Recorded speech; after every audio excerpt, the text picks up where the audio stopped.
Mənim fikrimcə bu peçenyelər dünyanın ən dadlı və ən asan hazırlanan peçenyeləri ola bilər. Çox dadlı, möhtəşəm alındı mütləq. Siz də hazırlayın. Keçəyin hazırlanma qaydasına.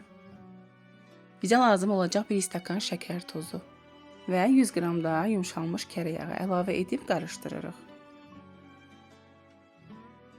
Və üzərinə 6 yemək qaşığı xam əlavə edirik.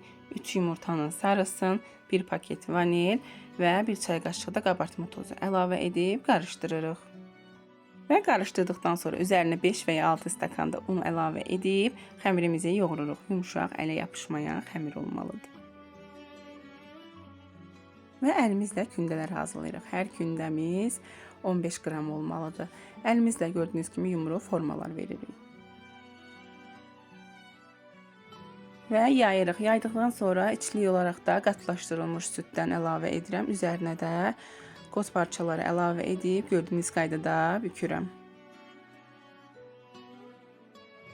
Bu reseptlə bu miqdarda hazırlasaz təxmini 20 ədəd alınır.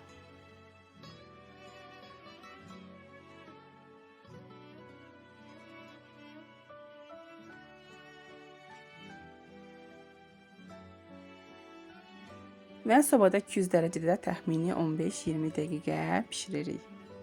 Pişdikdən sonra çıxardıb üzərinə şəkər pudrası əlavə edirik. Mütləq hazırlayın. Əminəm ki, hazırlasaz çox bəyənəcəksiniz. Hazırlayan hər kəsə nuş olsun. Hələlik.